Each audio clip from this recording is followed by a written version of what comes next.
Welcome to Life Stories. Sometimes the people you expect to cheer the loudest for you are the ones who don't even show up.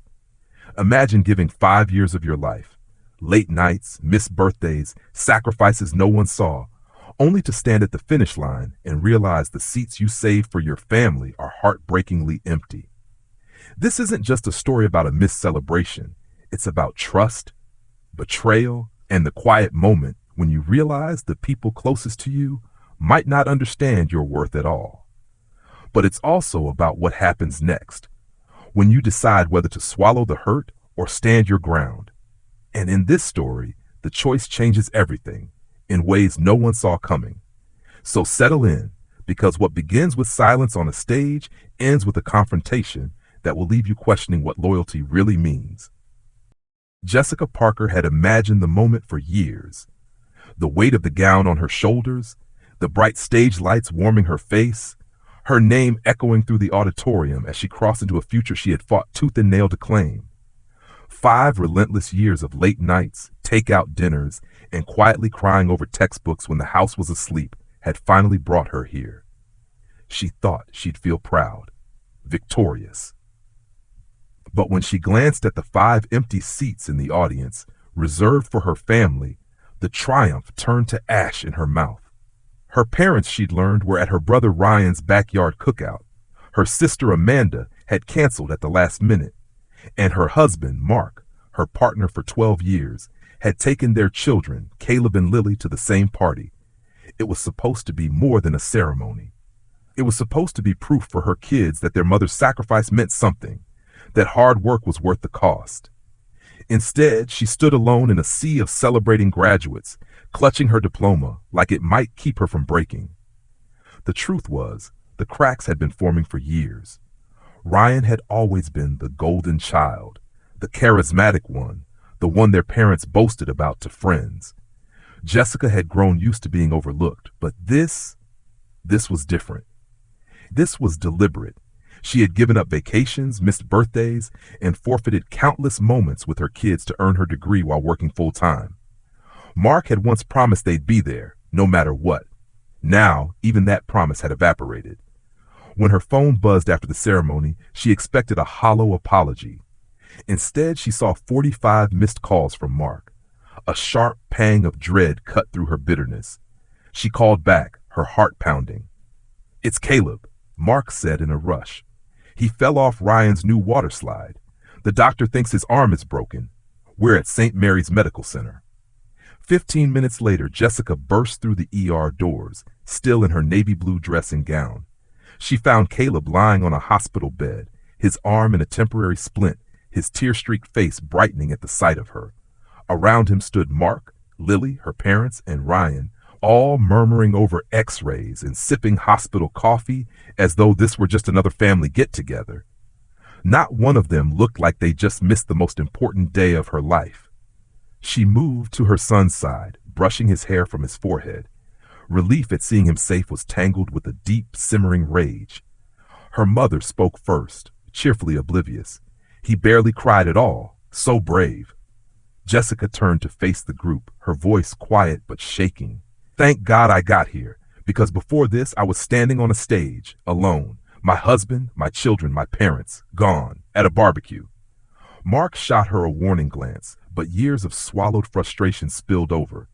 5 years of missed dinners, 5 years of exhaustion, 5 years of believing you'd all be proud of me, and you couldn't give me one afternoon, not one.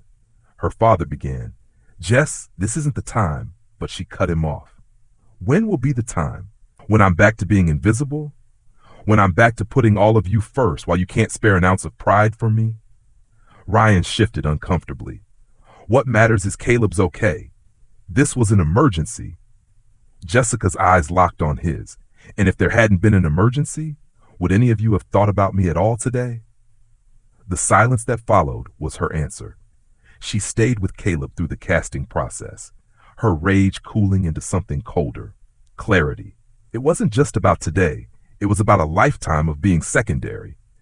When she told Mark she needed space, he looked genuinely afraid. But Jessica knew in that moment she wasn't asking. She spent the next week in a downtown Portland hotel room, the same one she had booked for her parents. Alone for the first time in years, she let herself feel everything: grief, anger, liberation. Apology texts poured in, flowers arrived from Ryan, and Mark's voice on the phone grew more desperate each evening. But Jessica had finally learned something her family never taught her. She didn't need their applause to know her worth. What would you do if the people you love most chose someone else's celebration over your defining moment? How do you forgive a betrayal that confirms your deepest fears? In the stillness of that hotel room, Jessica realized the empty seats at her graduation weren't the end of her story. They were the beginning of a reckoning that would change everything. The hotel room became both sanctuary and mirror, forcing Jessica to face truths she had spent years avoiding. During the day, she walked along the rainy streets of downtown Portland, watching strangers hurry by, each with their own private battles. At night, the quiet was almost unbearable. She would think about Caleb's cast, Lily's wide-eyed confusion, and Mark's desperate phone calls. She told herself she was here to clear her head, but underneath that was the gnawing question. Was she still willing to build a life with people who had so easily left her behind? Midweek, there was a knock on her hotel door. Jessica expected room service, but when she opened it, Amanda was standing there, wind-blown and flushed from travel. "I had to see you," her sister said, pulling her into a hug. Amanda had been the only one in the family who didn't downplay Jessica's achievement, but chickenpox had kept her away. Now, standing in the doorway with a duffel bag at her feet, she seemed almost guilty. "Ryan told me what happened. Mom and Dad, they don't understand what this meant to you." Jessica bit back a bitter laugh. "They never have. It's not just about graduation. It's about every time I've been invisible while Ryan gets the spotlight." Amanda hesitated before speaking. "It's more complicated than you think. There's something you don't know about that day." Jessica's pulse quickened. "What are you talking about?" Amanda glanced toward the hallway as if making sure no one was listening. "Mark didn't just take the kids to the barbecue because they wanted to swim.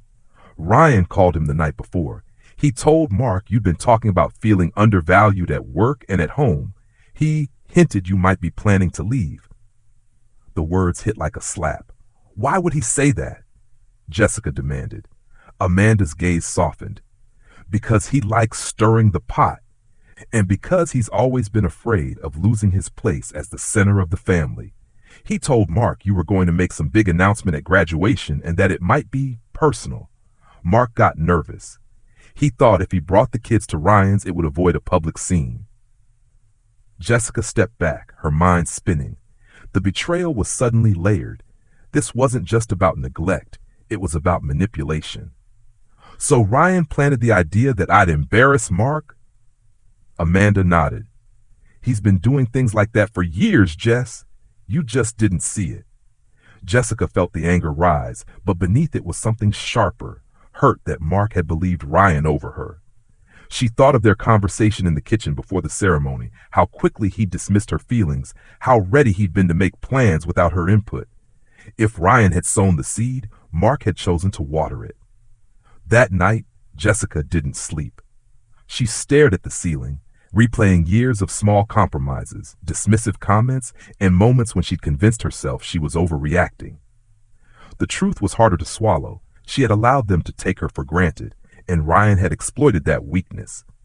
But what cut deepest was knowing Mark hadn't stood between her and her brother's games. He joined in. The next evening, she answered one of Mark's calls. His voice was heavy with relief. "Jess, please come home. Caleb misses you. I miss you." She kept her tone even. "Amanda came to see me."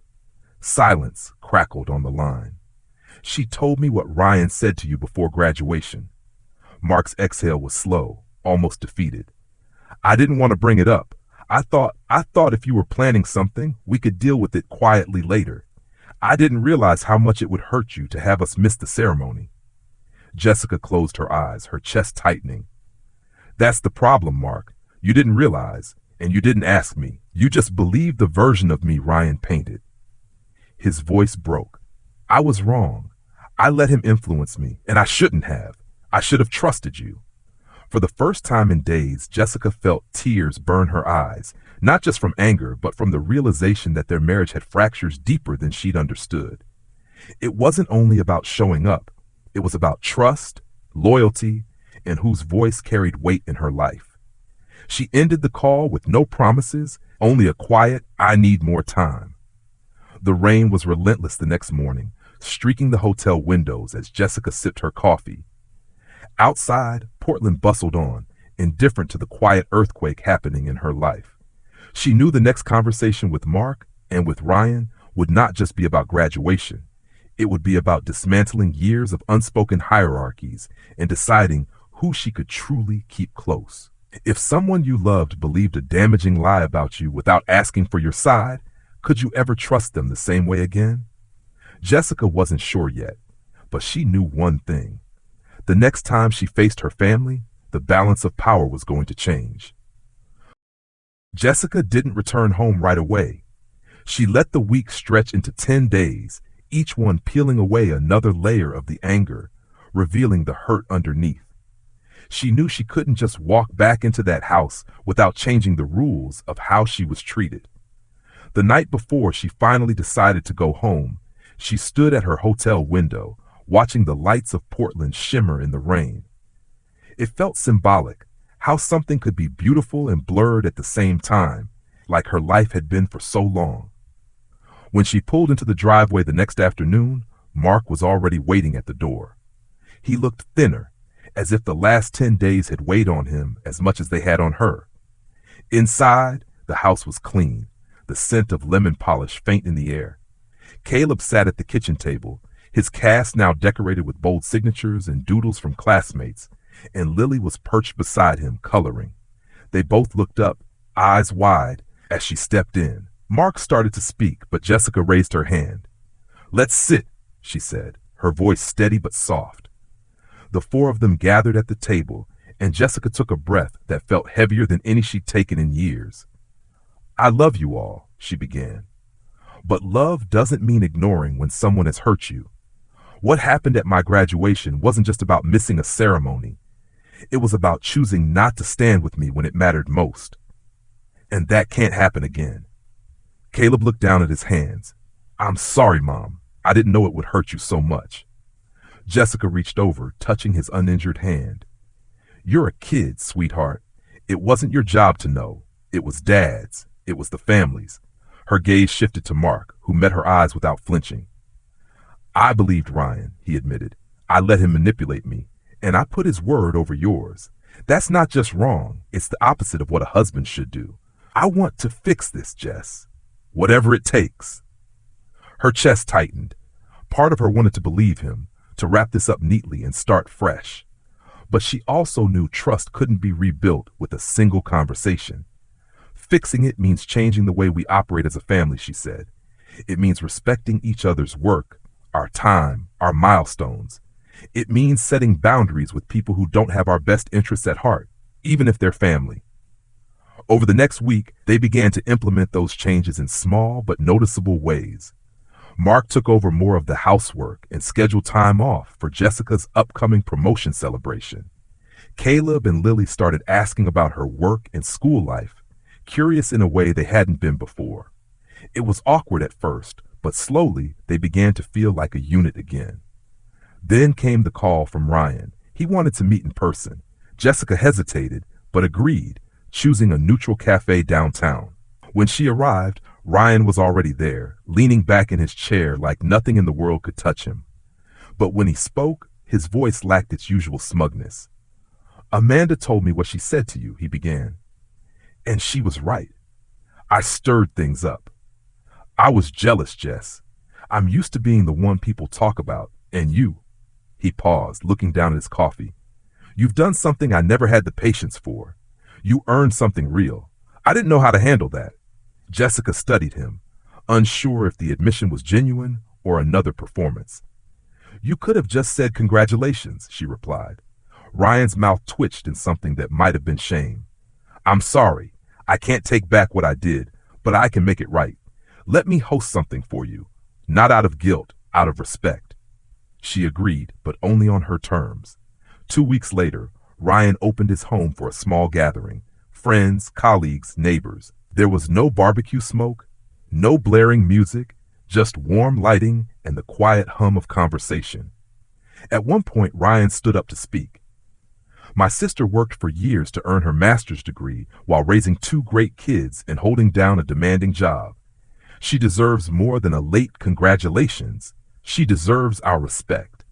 The applause that followed was sincere, but Jessica felt her eyes drift to Mark, who was watching her with something that looked a lot like pride. The night ended without drama. Her parents hugged her, lingering a little longer than they might have before. Amanda whispered, "See? People can change. Sometimes." Driving home, Jessica realized she wasn't walking away with a perfect family, but she was leaving with something she hadn't had in years: the sense that her voice mattered.